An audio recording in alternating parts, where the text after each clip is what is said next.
Hello guys.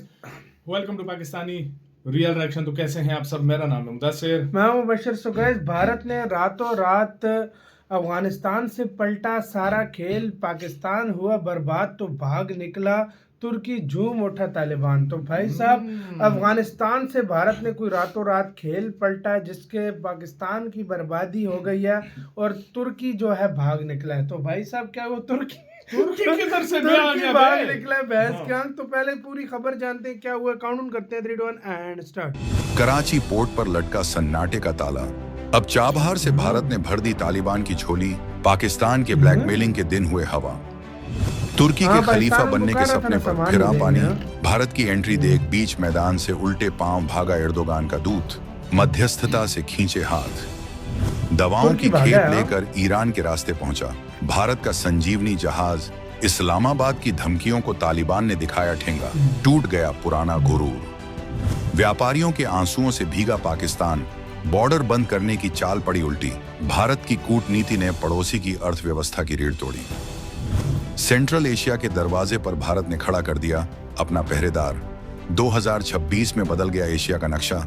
अब दिल्ली से चलेंगे अफगानिस्तान के फैसले।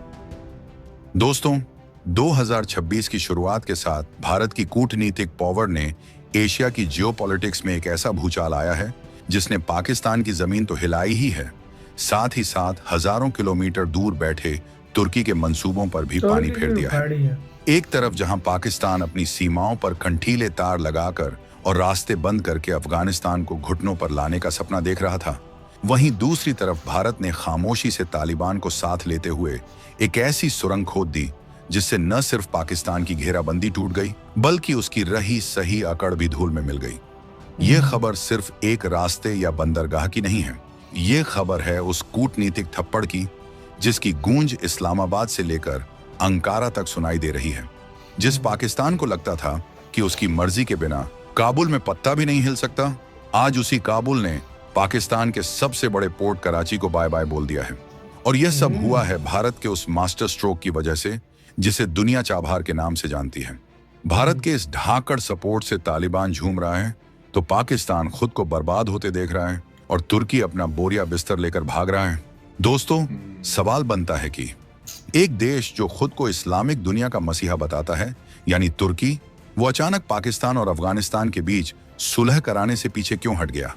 आखिर भारत ने ईरान की जमीन का इस्तेमाल करके ऐसा कौन सा जादुई गलियारा खोल दिया है कि अब तालिबान के लड़ाके पाकिस्तान की आंख में आंख डालकर बात कर रहे हैं?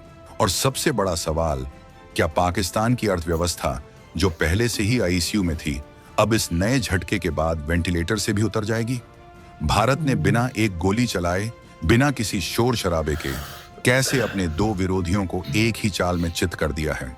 आज हम इस वीडियो में इन सारे सवालों की परतों को उधेड़ेंगे। हम आपको बताएंगे कि कैसे भारत की दवाओं ने बारूद पर जीत हासिल की है और क्यों तुर्की जैसा देश भी अब भारत की कूटनीति के आगे सरेंडर करता नजर आ रहा है।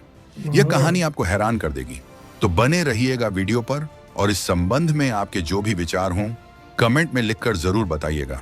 बात की शुरुआत करते हैं उस जगह से जहां पाकिस्तान को सबसे ज्यादा दर्द हो रहा है, उसकी अपनी जेब। सालों से पाकिस्तान की एक ही रट थी, अगर अफगानिस्तान को दुनिया से जुड़ना है तो उसे पाकिस्तान के कराची पोर्ट के सामने नाक रगड़नी होगी। पाकिस्तान इसी भौगोलिक मजबूरी का फायदा उठाता था। जब मन किया बॉर्डर बंद कर दिया, जब मन किया ट्रक रोक दिया, जब मन किया टैक्स बढ़ा दिया। 2025 तक आते आते काबुल में बैठे शासकों को यह समझ आ गया था कि पाकिस्तान दोस्त नहीं बल्कि एक ऐसा व्यापारी है जो उनकी मजबूरी का सौदा कर रहा है। लेकिन अब 2026 में सीन पूरी तरह बदल चुका है। कराची पोर्ट पर सन्नाटा पसरने लगा है। वहां के डॉकयार्ड्स पर धूल जम रही है क्योंकि काबुल जाने वाला माल अब कराची उतर ही नहीं रहा। भारत ने ईरान में स्थित अपने चाबहार पोर्ट को फुल स्पीड में एक्टिवेट कर दिया है। ये वही चाबहार है जिसे लेकर पश्चिमी देश कभी नाक भौं सिकोड़ते थे, लेकिन आज यही बंदरगाह पाकिस्तान के गले की हड्डी बन गया है। काबुल के शासकों ने साफ कर दिया है कि उन्हें अब कराची की दया नहीं चाहिए।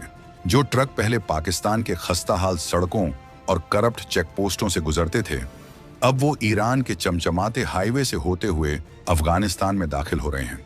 यह शिफ्ट सिर्फ लॉजिस्टिक्स का नहीं है, यह सत्ता के संतुलन का है। पाकिस्तान को लगता था कि अगर वो दवाएं और खाना रोक देगा तो काबुल उसके पैरों में गिर जाएगा। लेकिन भारत ने चाबहार के रास्ते दवाओं के कंटेनर भेजकर पाकिस्तान के इस भ्रम को चकनाचूर कर दिया है। आज स्थिति यह है कि काबुल के बाजारों में मेड इन इंडिया दवाएं भरी पड़ी हैं और पाकिस्तानी व्यापारी जो कल तक मुनाफा कमा रहे थे आज अपनी दुकानों पर मक्खियां मार रहे हैं। ये भारत का वो जवाब है जिसमें आवाज नहीं है, लेकिन चोट बहुत गहरी है। अब कहानी में एंट्री होती है तुर्की की। तुर्की के राष्ट्रपति एर्दोगान पिछले कुछ सालों से खुद को मुस्लिम दुनिया का खलीफा साबित करने में लगे थे। उनका प्लान था कि वो पाकिस्तान और अफगानिस्तान के बीच बड़े भाई की भूमिका निभाएंगे, दोनों का झगड़ा सुलझाएंगे और इस पूरे इलाके में अपना दबदबा कायम करेंगे। तुर्की ने बाकायदा दोनों पक्षों के बीच मध्यस्थता शुरू भी कर दी थी। पाकिस्तान भी खुश था कि चलो उसका दोस्त तुर्की अब काबुल को समझा बुझाकर या धमकाकर लाइन पर ला देगा। लेकिन अचानक खबर आती है कि तुर्की ने इस मध्यस्थता से अपने हाथ खींच लिए हैं। उसने साफ कह दिया है, भैया हमसे ना हो पाएगा। आखिर तुर्की क्यों भागा? वजह है भारत की मजबूत एंट्री। तुर्की ने जब देखा कि काबुल के शासकों के पास अब विकल्प मौजूद है, जब उसने देखा कि चाबहार के जरिए भारत ने अफगानिस्तान को एक नई लाइफलाइन दे दी है, तो उसे समझ आ गया कि अब पाकिस्तान का दबाव काम नहीं करेगा। तुर्की समझ गया कि जिस पार्टी तालिबान के पास भारत जैसा मजबूत सप्लाई पार्टनर हो, उसे आप डरा धमका कर टेबल पर नहीं ला सकते। ऐसे ही साथ वीडियो खत्म। मतलब भारत ने एक तीर से दो निशाने मारे ऐसे। बिल्कुल, मतलब एक तीर चलाया, दो निशाने मारे हैं भाई। जी हाँ। मतलब इधर से एक निशाना ये कि पाकिस्तान को भी बर्बाद कर दिया, दूसरा तुर्की को भी बोरिया बिस्तर लेकर भगा दिया। मतलब उसको भी भगा दिया। यार सिंपल सी बात है, इसमें कोई डाउट नहीं है, कोई शक नहीं है कि देखो पाकिस्तानी व्यापारियों को नुकसान तो हुआ। देखो जब वो जाता था माल उधर, ज्यादातर तकरीबन कह सकते हो कि 70% तो पाकिस्तान से जाता था। सिंपल सी बात है, 80% वहां से जाता था। और उधर से ये नहीं कि पाकिस्तान नहीं खरीदता था, ड्राई फ्रूट्स और बहुत कुछ सब्जी और मतलब बहुत कुछ चीजें जो है वो अफगानिस्तान से वो उधर से लेता था, फ्रूट्स वगैरह सब कुछ लेता था। तो उनके व्यापारी को भी नुकसान हुआ होगा, नो डाउट, लेकिन ज्यादा पाकिस्तानियों को हुआ है क्योंकि सबसे ज्यादा माल इधर से ज्यादा था। दवासाज कंपनियों को हुआ है, सारा कुछ हुआ है, बहुत सारा पैसा जो है ना उधर इन्वेस्ट भी किया हुआ था, सब कुछ किया हुआ था। अब ये है कि उधर उसकी जगह ले ली है इंडिया ने। और मतलब उधर मेड इन इंडिया की दवाइयां हर चीज मिल रहा है और चाबहार को यूज किया।